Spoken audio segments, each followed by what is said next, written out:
Title of this message today I called God Has Some Really High Standards.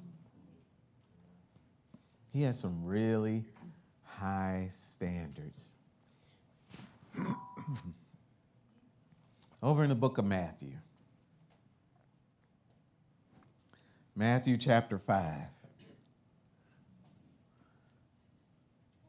And we know this chapter as being the chapter where the Beatitudes are introduced. But we're going to skip down to verse 43. And we'll read through verse 48. So Matthew chapter 5, verse 43. It says, "You have heard that it was said, 'Love your neighbor and hate your enemy.'" And this is Jesus speaking. He says, "But I tell you, love your enemies and pray for those who persecute you, that you may be children of your Father in heaven. He causes his sun to rise on the evil and the good. He sends rain on the righteous and the unrighteous. If you love those who love you, what reward will you get? Are not even the tax collectors doing that? And if you greet only your own people, what are you doing more than others? Do not even the pagans do that? Be perfect, therefore, as your Father is perfect." So you see, God has raised the standard. You know, in the Old Testament, they said eye for an eye. And the law said if you kill somebody, you are to be killed. If you steal a sheep, you're to replace it with 7. If you accidentally kill somebody, you have to go like in house arrest in a city they call the city of refuge. You have to go to that city and live there until the high priest died. So in the Old Testament, it was eye for an eye, tooth for a tooth. But look at what Jesus has said in the New Testament. He said, "No longer do I say eye for an eye." He says, if somebody does you wrong, you do good. Yeah. If somebody steals one coat, give them your other one. That's what Jesus said. This particular chapter, like I said, starts off with the Beatitudes. Blessed are those that do this, and they will be that. Then it comes further down and it talks about being salt and light in the earth. Mm-hmm. We are to be salt and light in this world. Salt gives flavor. Guess what? If you're not present in this world, there is no salt. There is no flavor. You ever tasted something that's bland? I don't know if any of you or all of you like grits. I love me some grits. But if they don't have salt in them, that is some of the worst stuff in the world. Add a little salt, I could eat it all day. No salt, don't even put it in front of me. Salt makes the difference. You are salt in this earth. And if you're not functioning, there is no flavor. You're light in this earth. And if you choose to live your life in darkness, there is no light.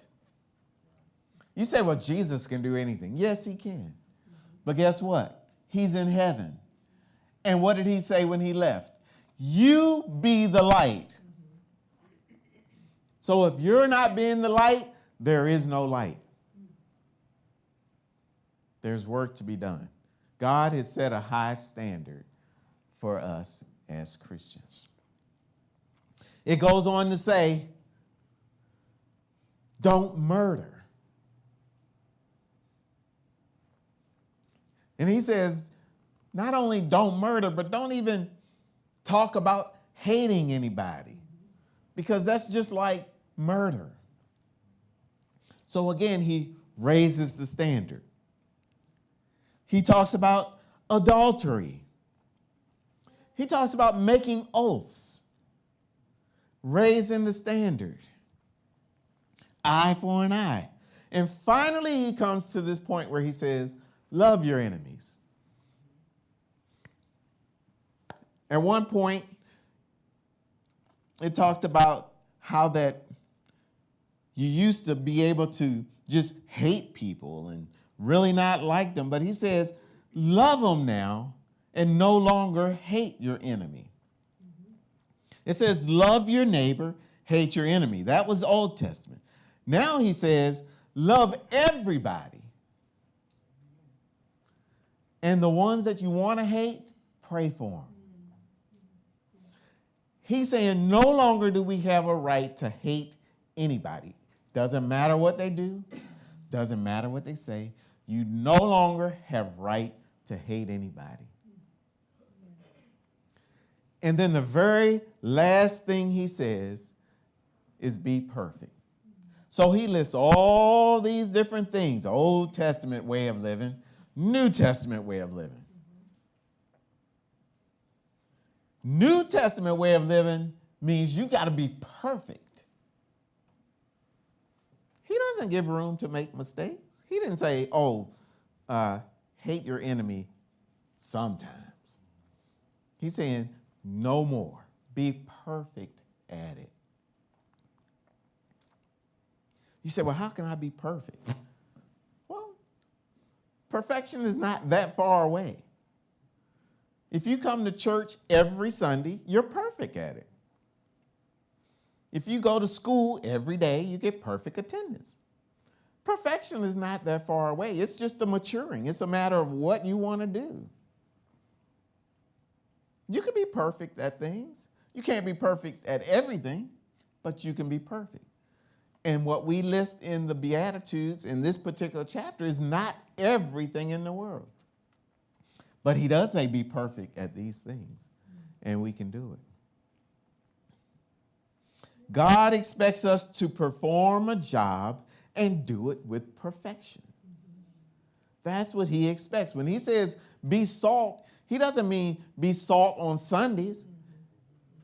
He meant be salt Monday through Sunday. You don't get a day off from being salt. You don't get a day off from being light. You are light. It's what you are. It's like saying, I'm not human today. Well, how many of us would say that? Unless we lost our mind, of course. Some of us say we are operating outside of ourselves. And that's okay, but it doesn't mean you're not human anymore. We say little things in jest, but it doesn't mean we're really saying we're not human. You are human. Not only are you human, you're salt.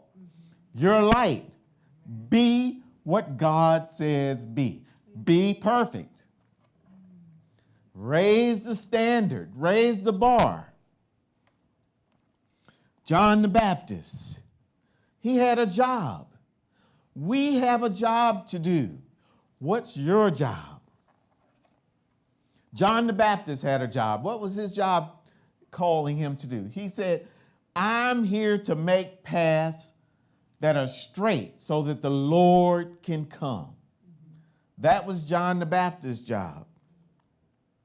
Moses, he was the deliverer of the children of Egypt from the world of bondage. He had a job.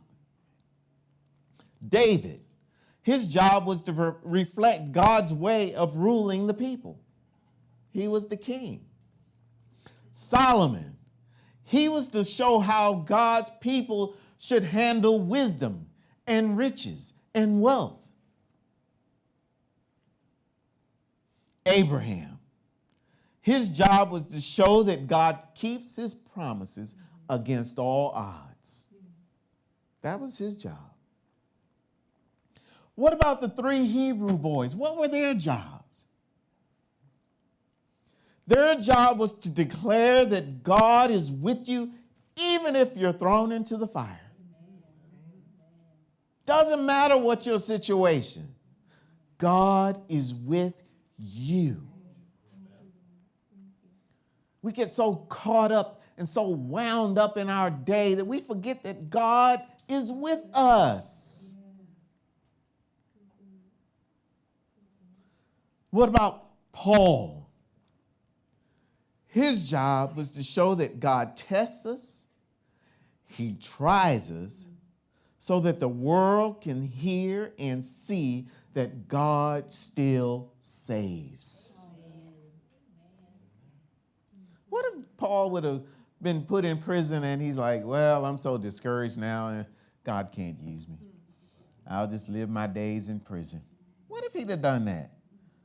Do you realize what we'd be missing from history, from the Word of God? Do you realize what we would be missing? What about Joshua? His job was to lead the people into the promised land. Moses couldn't do it. What about Samuel? Say to the people what God is saying. Be God's mouthpiece. My question, what are you here to do? If everybody else has a job, why are you the exception? God's got a job for each and every one of us. And we have to figure that thing out. What is it that I'm called to do? We are all called to do something. And there are no shortages of work in God's kingdom. In the world, there's a shortage of work. Unemployment is high. People are on welfare. People are on food assistance or government assistance. In the world, not so in God's kingdom. God is looking for more and more people. He could use, if everybody in the world got saved, there'd still be enough work for everybody to do. There is a job that we have to do. And guess what? God expects us to do it well. Everybody that I listed failed or had a failure in their lives. So when God says be perfect, he means just do your very best to accomplish the work that he's called you to. He understands you're not God. He understands that you're not perfect. He understands that you're not going to always get it right. But he knows how to make up the difference. He knows how to help you fulfill your calling.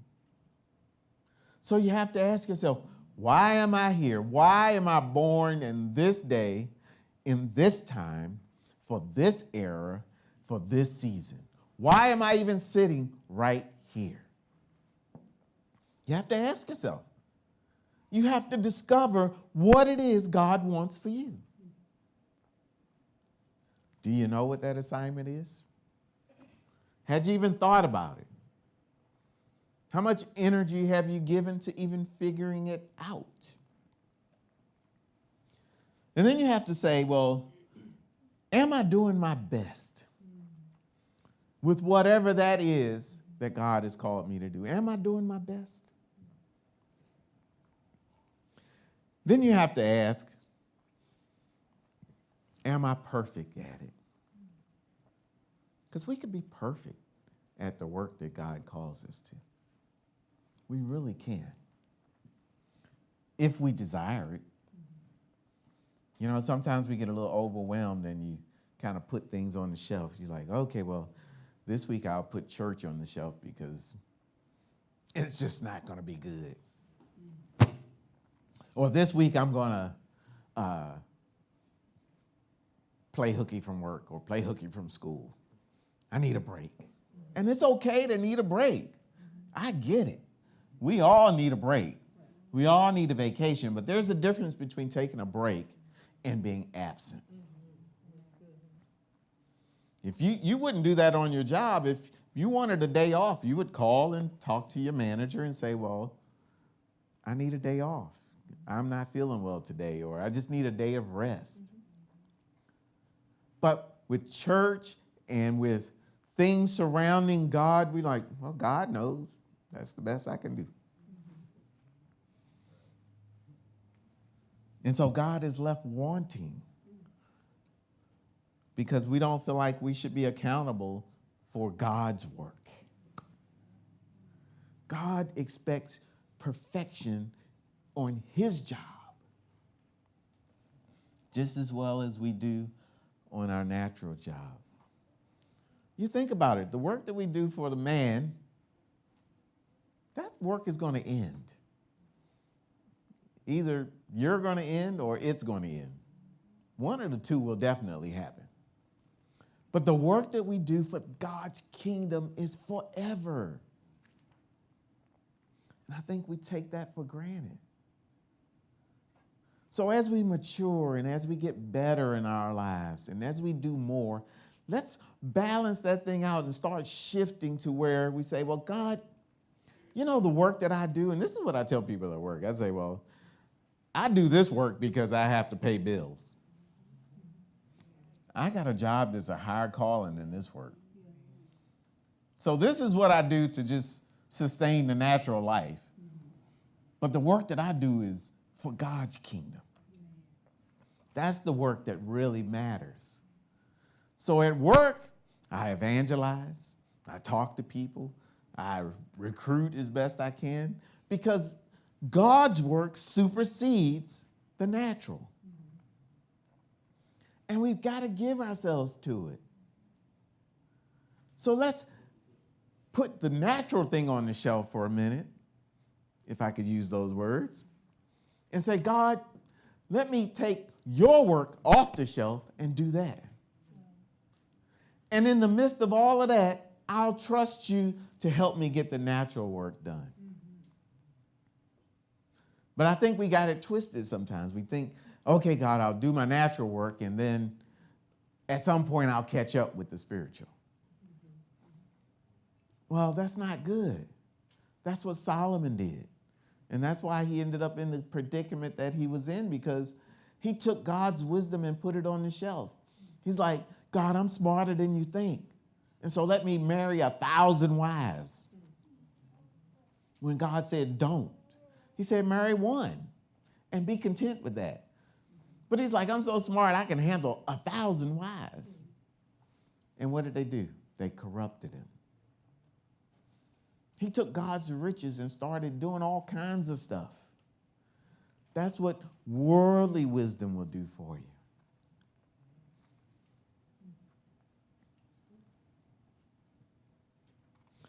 What makes our walk so wonderful is that it's an individual walk.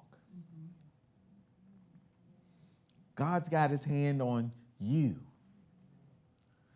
And the work he has for you and you and you are all different and unique to you. It's a walk of discovery. We don't know it all. Like I said, we can only see today. But think about all the things we can discover tomorrow. If you don't know what you're called to do, you can discover it by walking God's path. You won't discover it on the world's path. You might, but it's like playing the lottery. You might hit it and you might not. But if you walk God's path, you'll figure out what you're supposed to do. Maybe you're here and you know your calling. Your walk becomes one of understanding your very next step.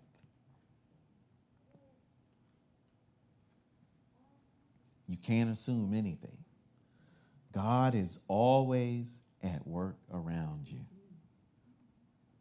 We should be constantly asking God for our very next step.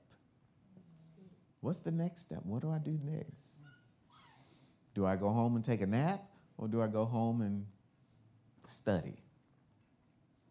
See, we make up in our minds what we're going to do, and then we wonder why it doesn't work. Because we didn't ask. We made assumptions. God, certainly it's okay for me to go home and kick my feet up. And it might be. But what if God is saying, go home and pray for a minute? We make assumptions. Ask God what the next step is. God's standards for us are really high. He expects us to be perfect. He does not expect failure. That's one thing he does not expect. He expects us to succeed. Everything we do should prosper. Everything we do should succeed. It really should. It doesn't sometimes because we make mistakes. Sometimes we get wrong thinking. Sometimes we take a step that's not in the right direction. He understands. He understands we're human. He understands that we're making mistakes. But he also expects us to get it right. There is an expectation.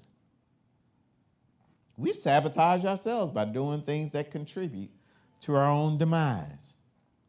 How can you expect your marriage to survive if you're going to cheat on each other?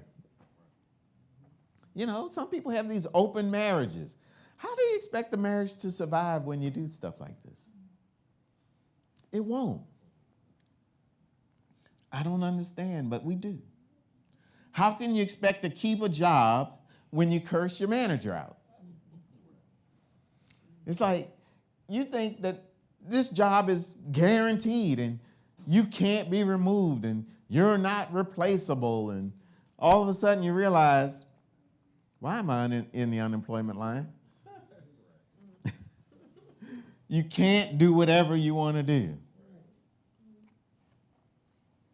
When I was in Mississippi, I was introduced to a group that was thought to be Christian. And the reason, I'll caveat it by saying this. There was a doctor that was in resident. And if you know anything about becoming a doctor, when you go in resident, you work 7 days a week, 12-hour days, nonstop for about a year. I mean, you really don't have a life until you get beyond that residency. And so somebody introduced me to this doctor and asked him to introduce me to a church because I was coming into the area. Well, because of his residency, he was only familiar with this church that he introduced me to. Turns out they were a cult. This cult would provoke people to persecute them. So, for instance, you know, if I were a member of this cult, I would come up to you and I would say, "You're not saved. You think you are, but you're not." And they start digging in you and picking on you and just nitpicking to the point where you just can't take it anymore. I don't know how they managed it, but they did it. And I mean, it would just put everybody on edge.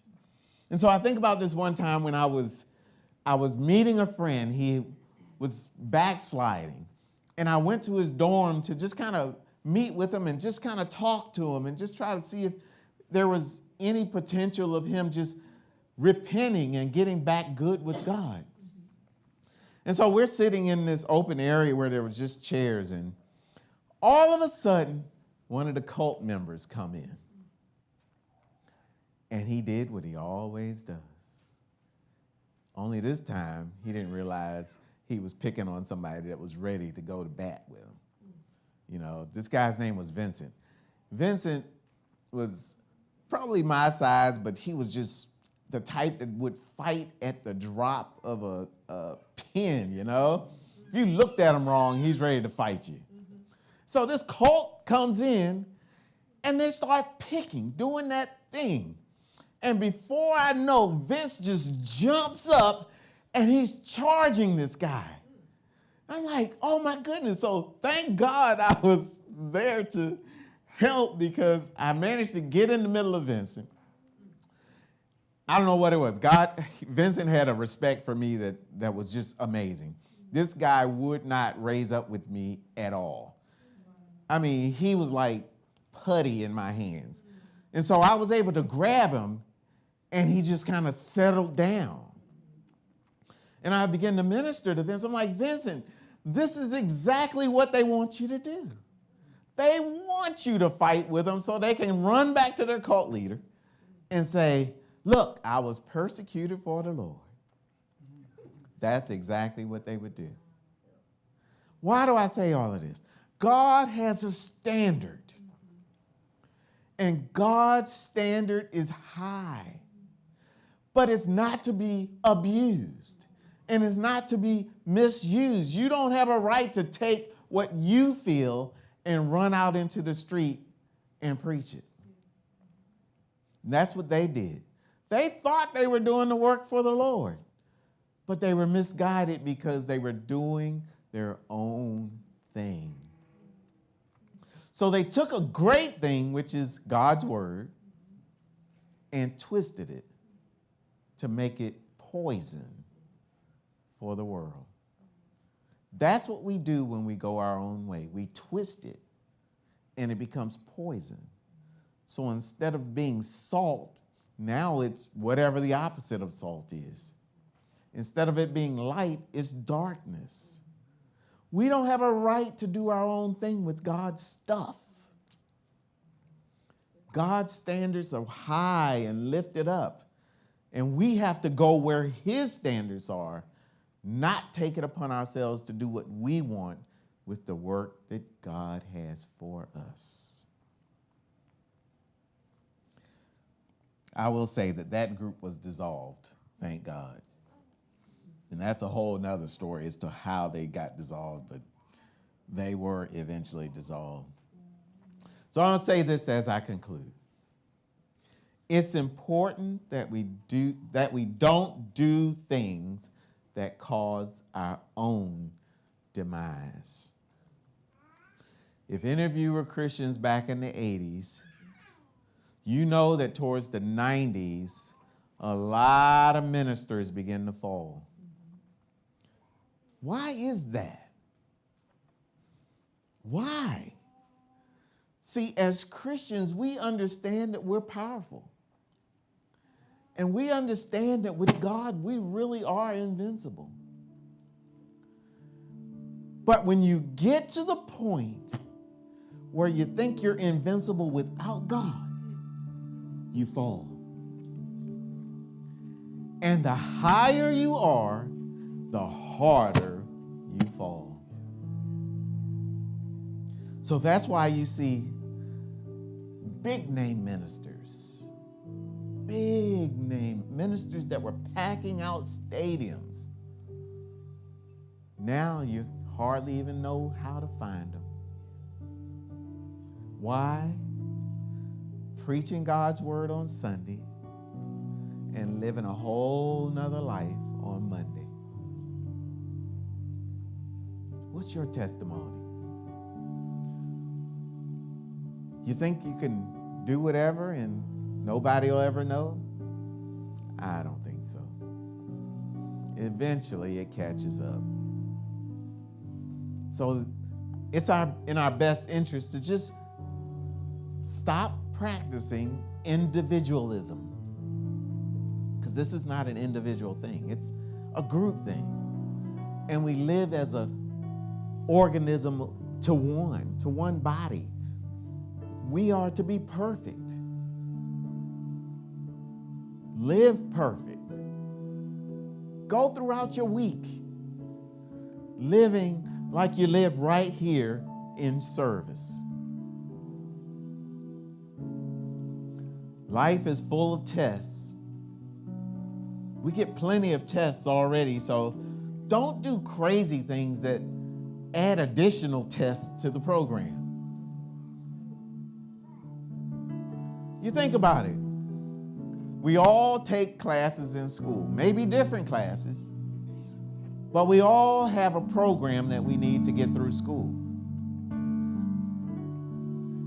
So, if English is your primary class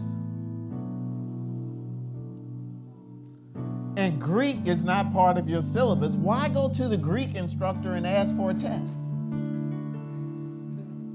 It's the wrong class. You shouldn't even be there.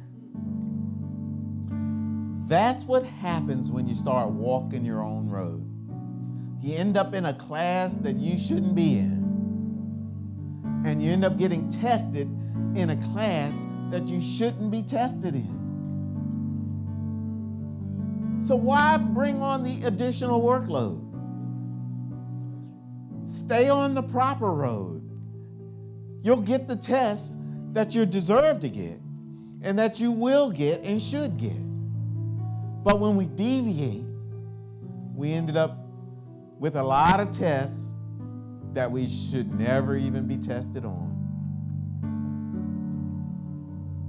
God's standards are very high.